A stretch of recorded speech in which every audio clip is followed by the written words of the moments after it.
November 17, 1944.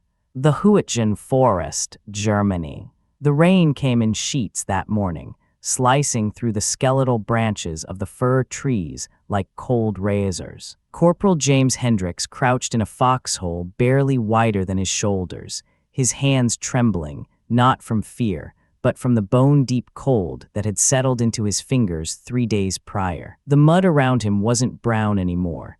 It had turned to a dark, metallic clay that clung to everything, as if the earth itself was trying to drag the living down into its depths. In the distance, perhaps 200 yards through the fog, he could hear them, the methodical crunch of boots on frozen ground, the low murmur of German voices carrying through the November dawn like ghosts whispering through cathedral ruins. His platoon had nicknamed him the Professor.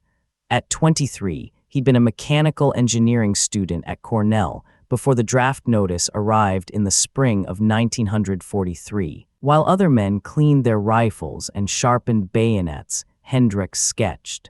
In the margins of his worn field manual, beneath tactical diagrams and ammunition specifications, he drew elaborate mechanical contraptions, pulleys and levers, pressure plates and tripwires. His squad leader, Sergeant Kowalski, had found him 2 nights earlier constructing something in the dark with wire salvaged from a destroyed telephone line, and he'd laughed. A real belly laugh that echoed through their position.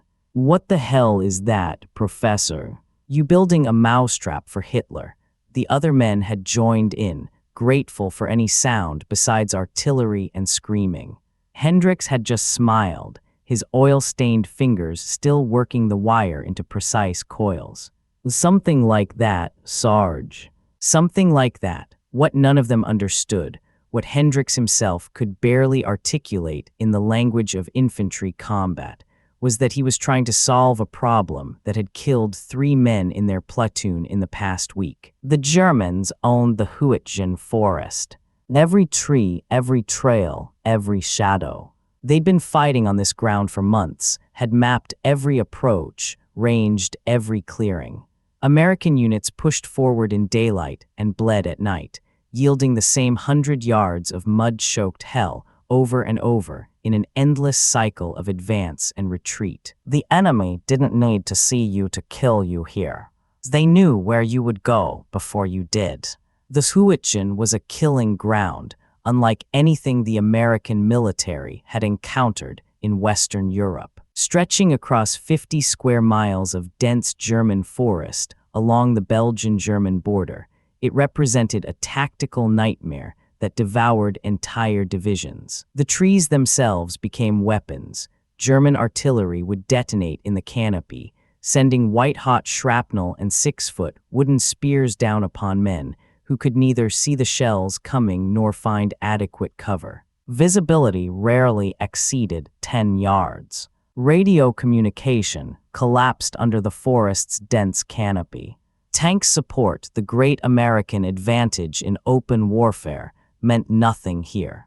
The M4 Shermans simply bogged down in the mud or became trapped between the ancient trees, sitting targets for German anti-tank crews who'd been preparing these positions since September. By mid-November 1944, when Hendricks and the 28th Infantry Division entered this green hell, the statistics were already catastrophic. The division had suffered over 6,000 casualties in barely 2 weeks of fighting. Companies that had entered the forest at full strength, nearly 200 men, emerged with fewer than 30 still able to fight. Trench foot hypothermia and combat exhaustion claimed as many soldiers as German bullets. Men simply stopped functioning, their minds shutting down under the relentless mathematics of death that governed every waking moment. The Germans called it the Toadswold, the Death Forest.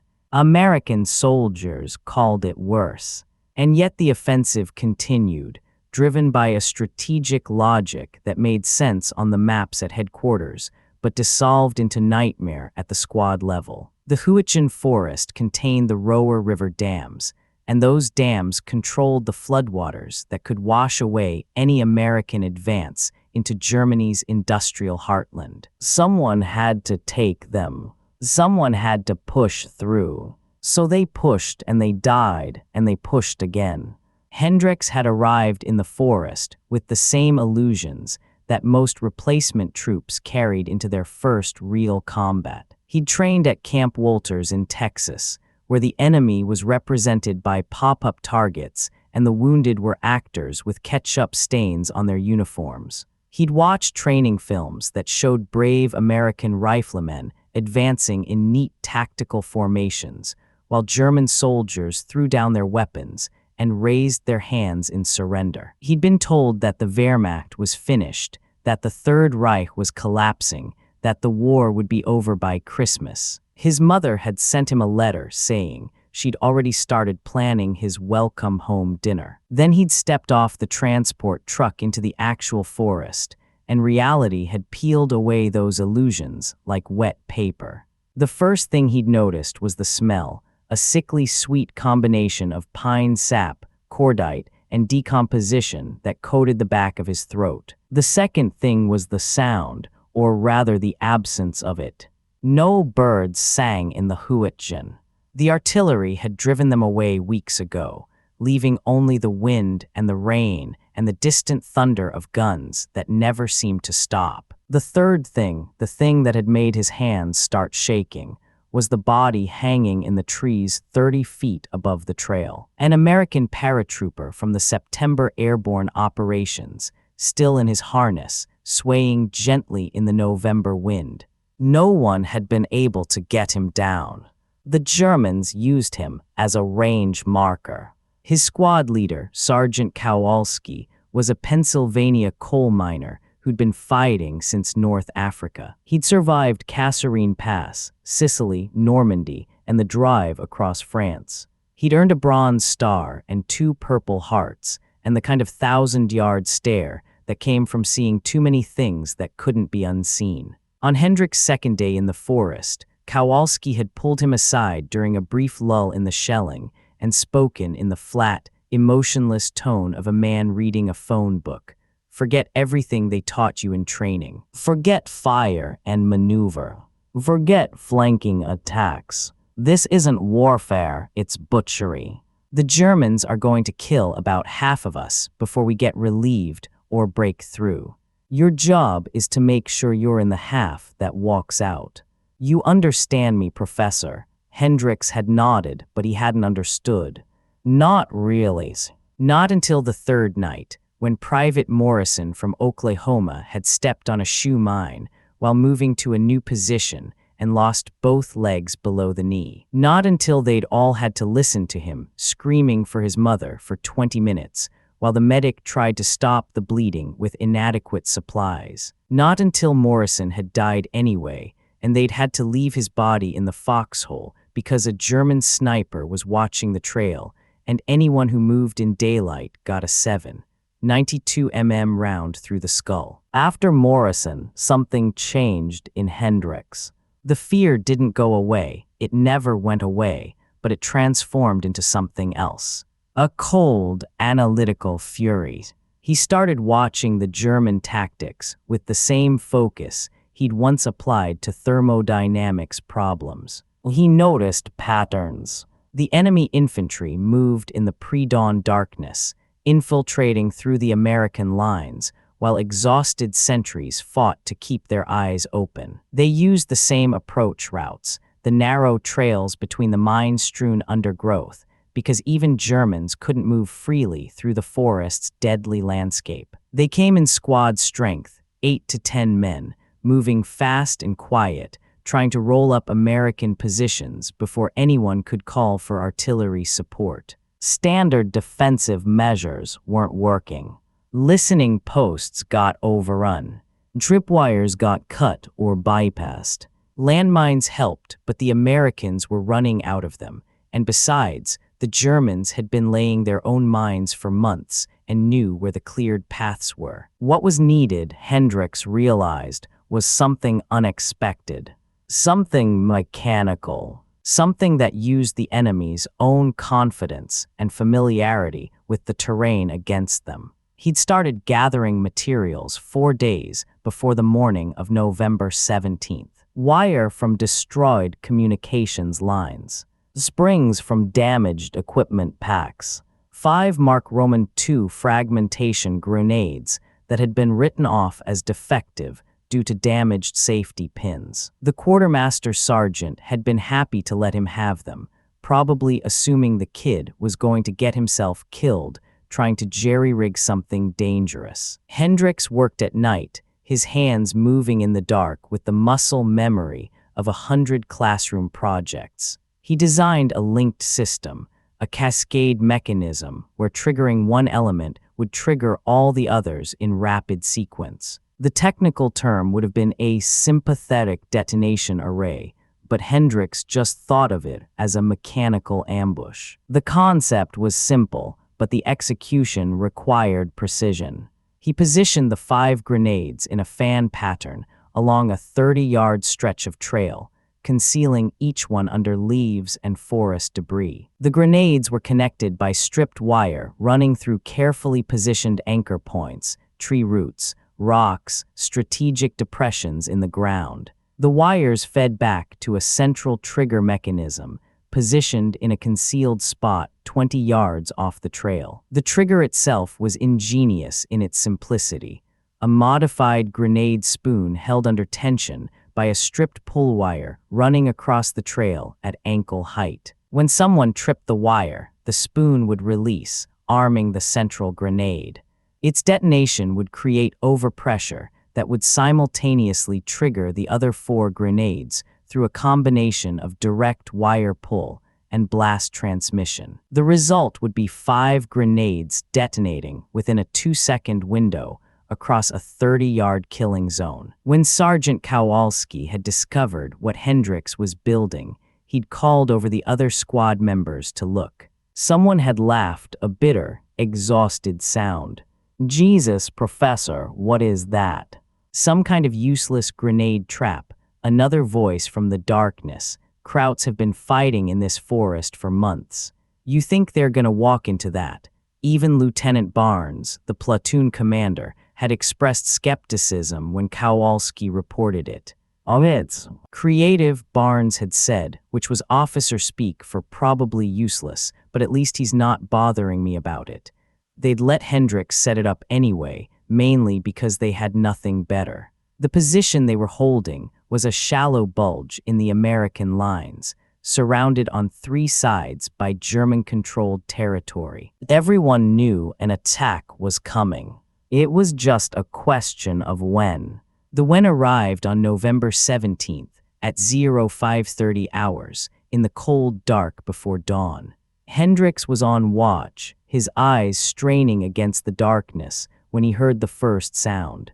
Not boots, the Germans were too professional for that.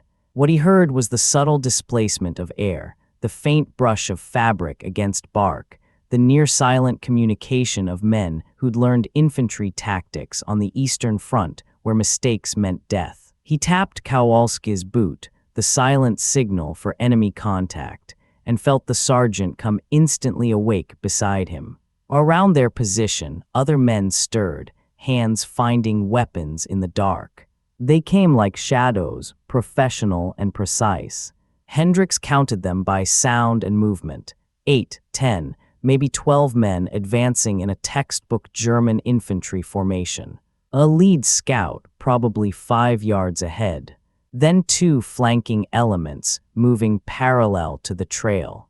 Then the main body, spaced at proper intervals to minimize casualties from artillery. These weren't the old men and boys that American propaganda claimed were all that remained of Hitler's armies. These were veterans, probably transferred from the Eastern Front, men who'd learned their craft killing Russian soldiers in terrain just as unforgiving as this. The German scouts were good.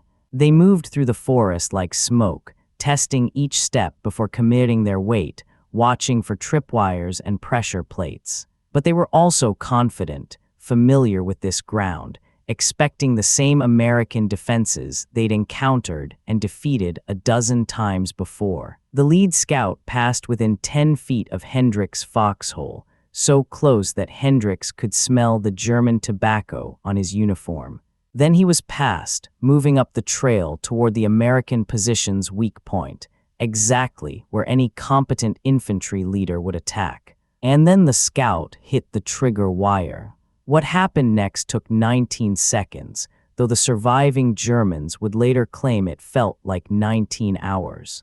The first grenade detonated with the characteristic sharp crack of a Mark Roman II fragmentation device, its half-pound of TNT converting the grenade's coiled wire fragments into hundreds of razor-sharp projectiles, moving at 4,000 feet per second. But before the sound of that first explosion could fully register, before the human nervous system could process what was happening, the other 4 grenades detonated in a cascade of sympathetic explosions that transformed 30 yards of forest trail into a cone of overlapping death. The physics of it were brutal and exact.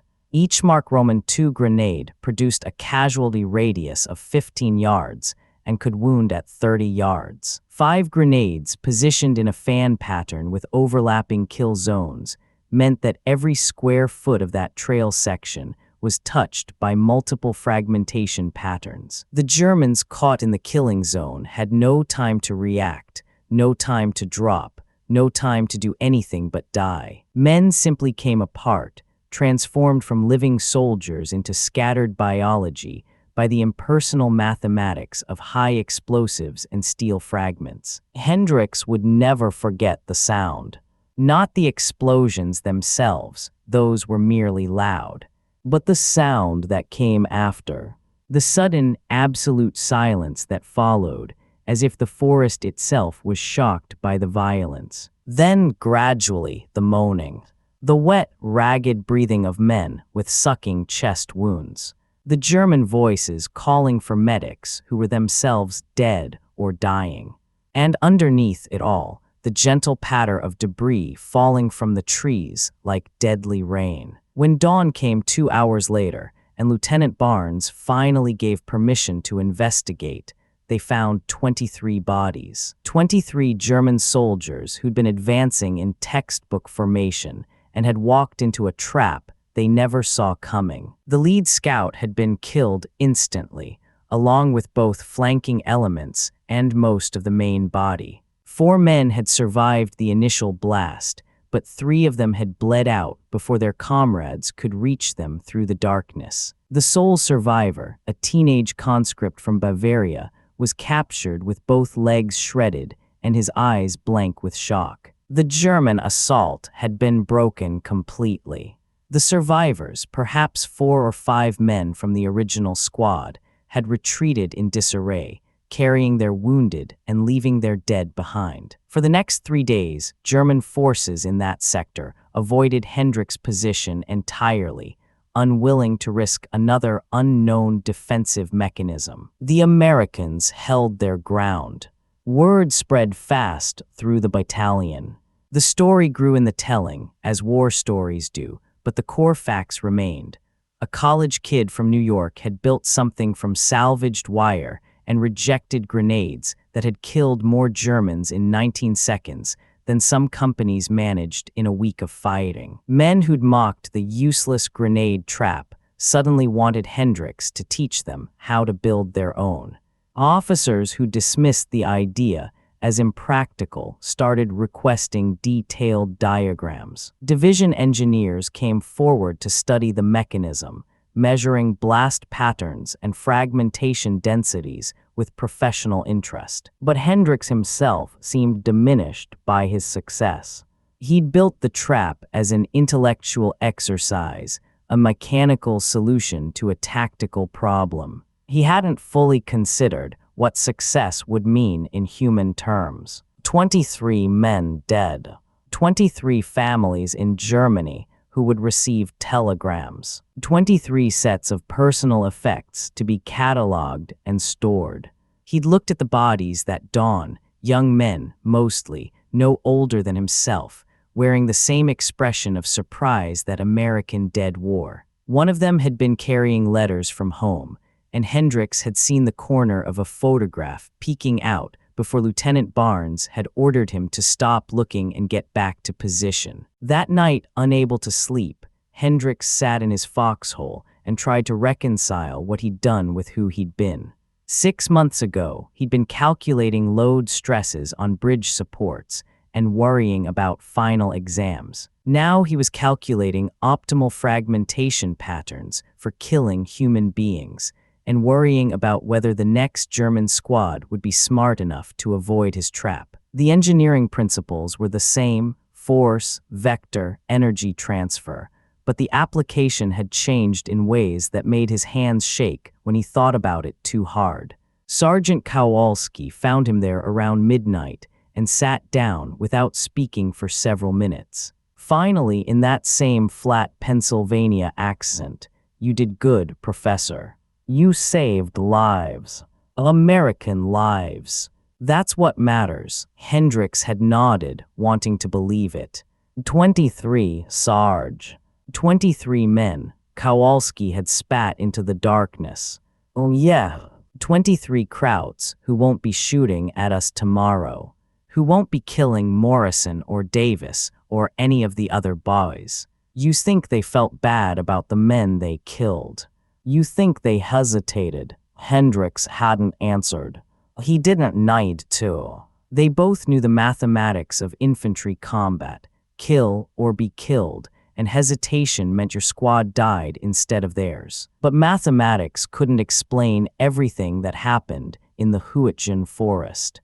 The numbers told part of the story: the casualty rates, the ammunition expenditures, the yards gained and lost. But they couldn't capture the psychological dimension of what occurred when two ideologies met in that dark forest and discovered their fundamental incompatibility. The German soldiers fighting in the Hürtgen came from a military tradition that emphasized discipline, tactical excellence, and unquestioning obedience to authority. They'd been raised in a society that celebrated martial virtue and subordinated individual will to collective purpose. Many of them were veterans of the Eastern Front, where they'd witnessed and participated in warfare of almost unimaginable brutality. They'd learned to see the enemy as subhuman, to view killing as duty, to suppress empathy as weakness. They fought with professional skill and ideological certainty,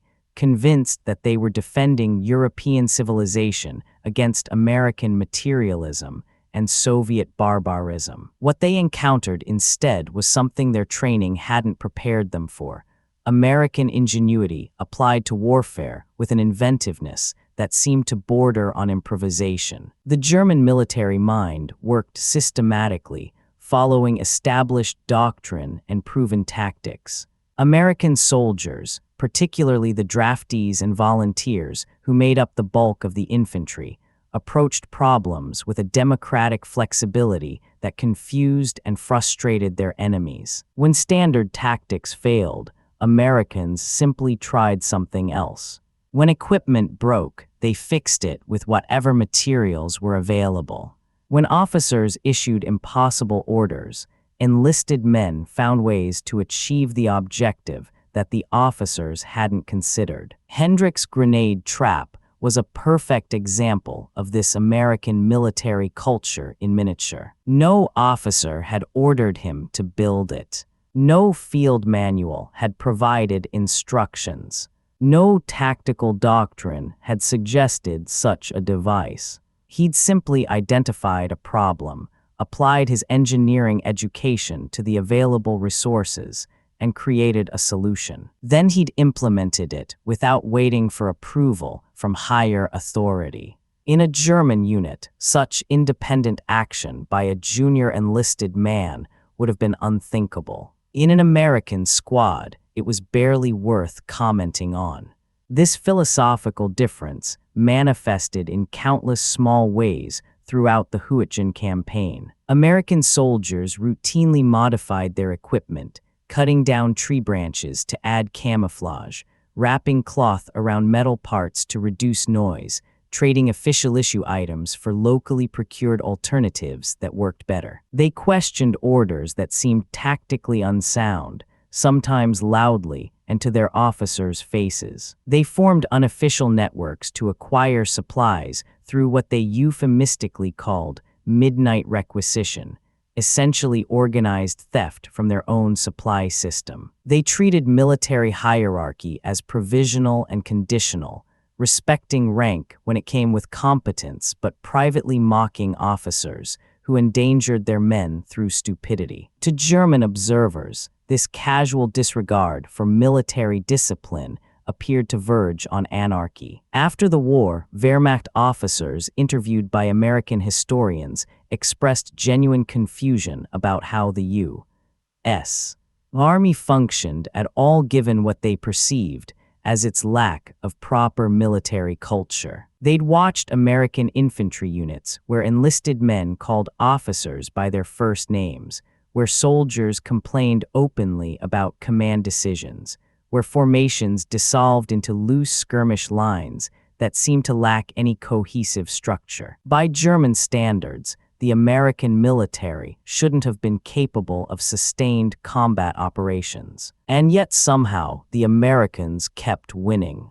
The secret, though German military theorists struggled to understand it, lay in the very democratic chaos that offended their sense of order. American soldiers fought not out of ideological conviction or fear of punishment, but out of loyalty to the men in their immediate unit and a practical desire to survive and go home. This created a different kind of military cohesion, one based on horizontal bonds between peers rather than vertical chains of command. When an American squad lost its leader, another man simply stepped up.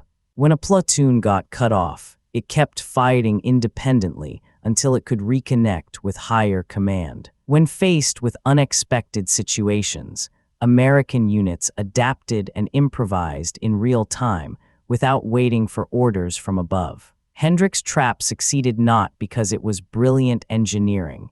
German military engineers could have designed something similar if ordered to do so, but because it emerged organically from the tactical situation and was implemented immediately by the man closest to the problem. The time from conception to implementation was perhaps 72 hours. In a German unit, the same idea would have required reports to company command, evaluation by battalion engineers, approval from regimental headquarters, and issuance of formal orders before implementation. By then, the tactical moment would have passed. This cultural difference extended beyond tactics to encompass the entire American approach to warfare. The United States military in World War II was fundamentally an expression of American industrial and democratic culture applied to the problem of defeating fascism. Where German factories produced a few excellent weapon systems in limited quantities,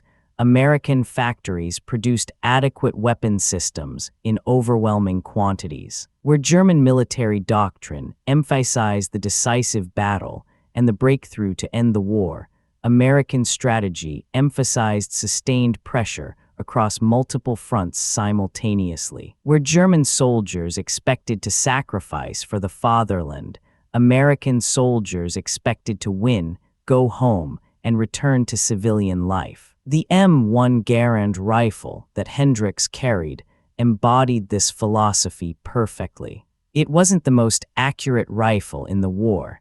That honor probably belonged to the British Lee Enfield.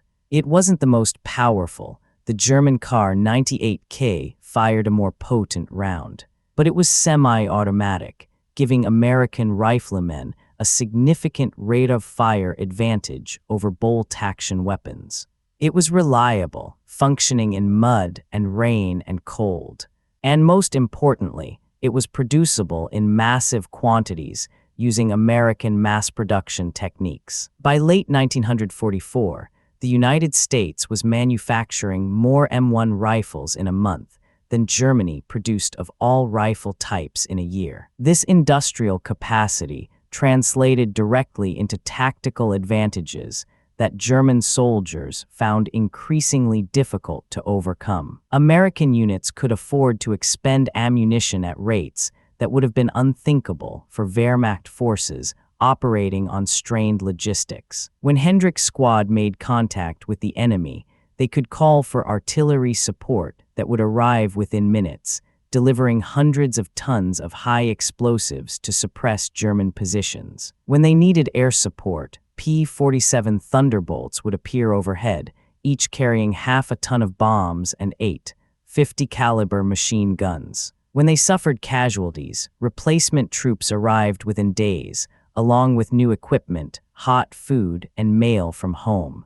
The German survivors of Hendricks' trap experienced this American abundance firsthand in a way that must have been psychologically devastating. The teenage prisoner captured that morning, his name was Klaus Messner, from a farming village outside Munich, received immediate medical attention from American combat medics, using supplies that seemed endless compared to what he'd seen in German aid stations. They gave him morphine for the pain, real morphine, not the ersatz drugs German medics had been issuing since the supply lines collapsed. They dressed his wounds with clean bandages, not paper or cloth scraps. They fed him hot soup from insulated containers, real beef broth with vegetables, not the thin gruel that passed for rations in late-war Wehrmacht units. Messner would later tell interrogators that this moment, lying wounded in an American aid station, did more to shatter his faith in National Socialism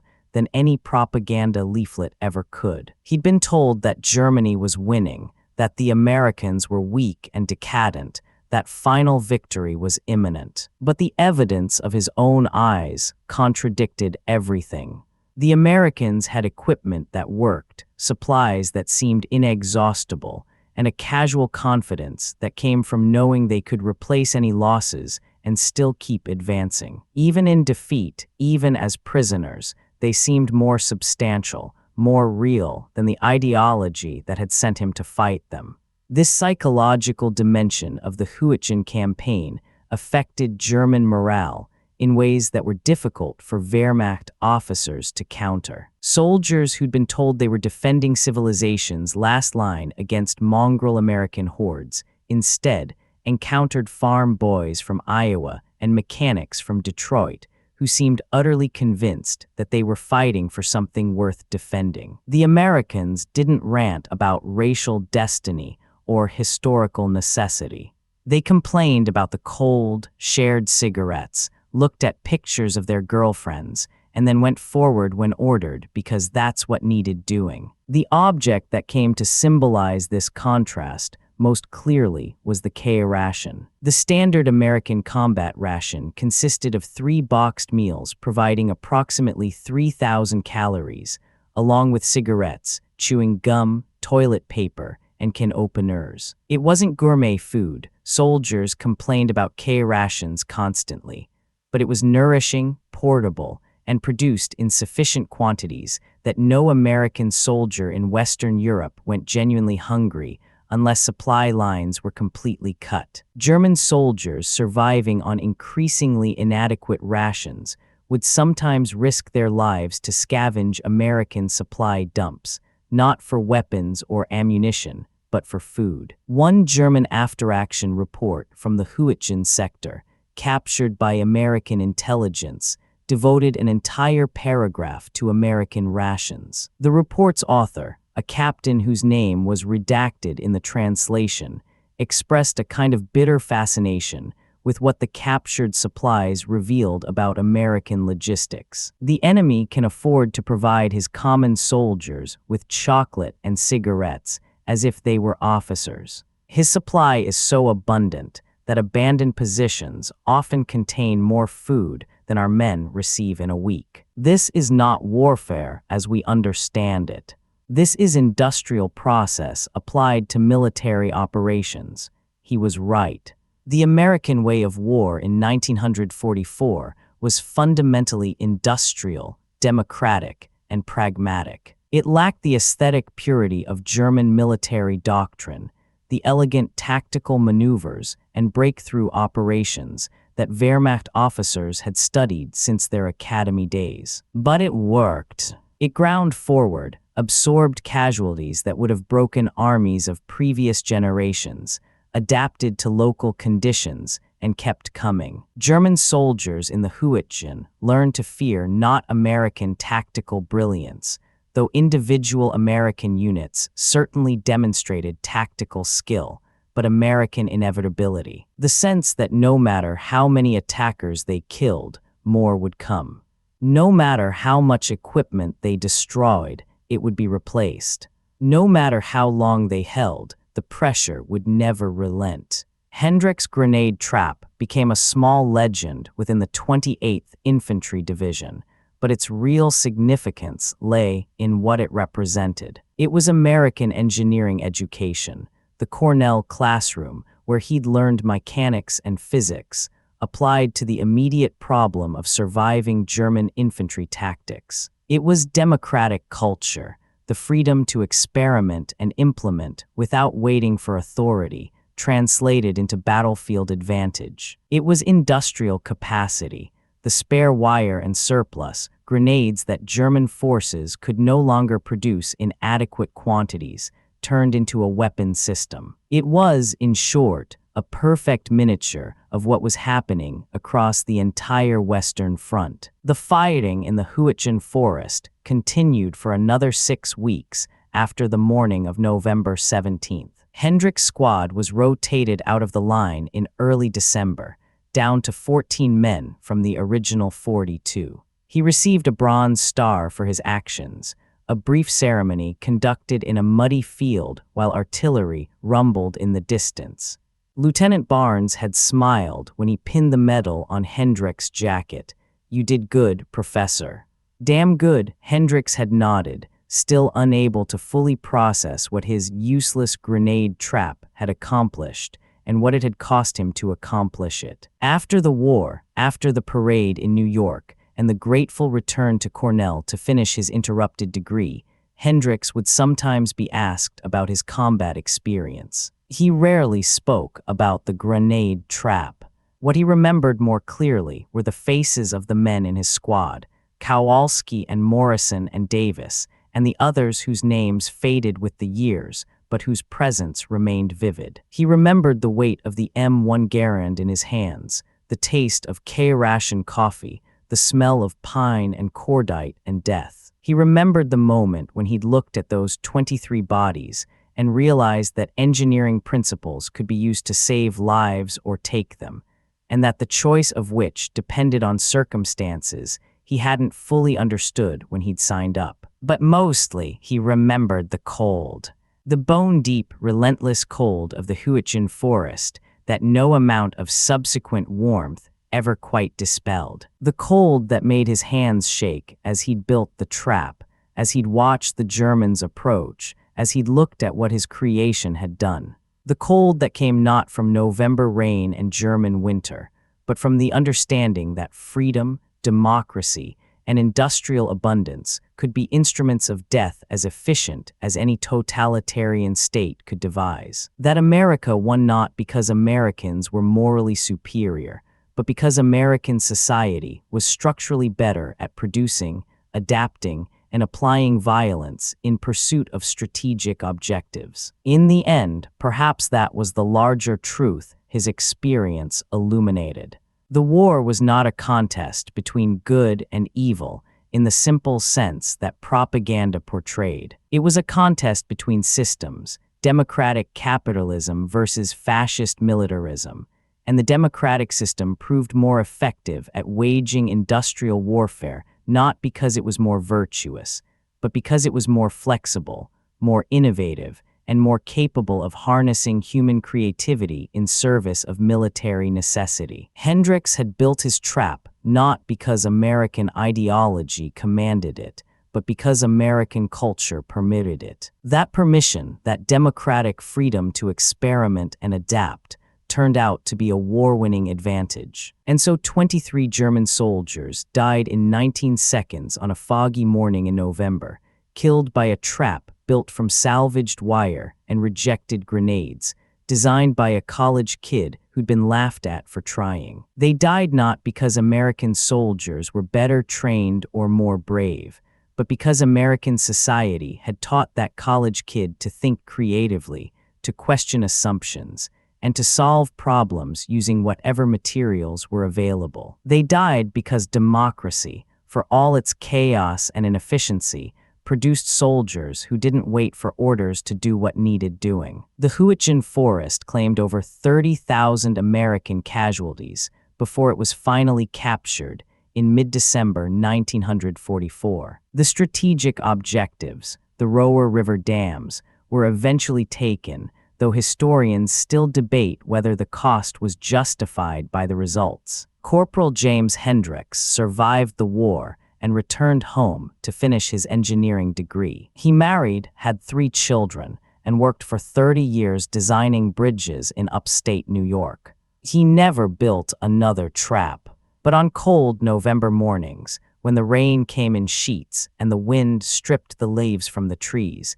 he would sometimes stand at his window and remember the fog and the forest, remember the sound of boots on frozen ground, and the sharp crack of grenades detonating in sequence. Remember 23 men who'd laughed at his creation until it killed them. Remember the weight of that bronze star and what it represented, not heroism exactly, but the application of American ingenuity to the ancient problem of making other men die for their country before they could make you die for yours. That was the lesson of the Hürtgen forest, written in blood and mud and salvaged wire. Freedom's advantage lay not in superior virtue, but in superior adaptability. Democracy's strength emerged not from ideological purity, but from practical flexibility. America won not because Americans were better people, but because American culture produced people capable of building deadly traps from rejected grenades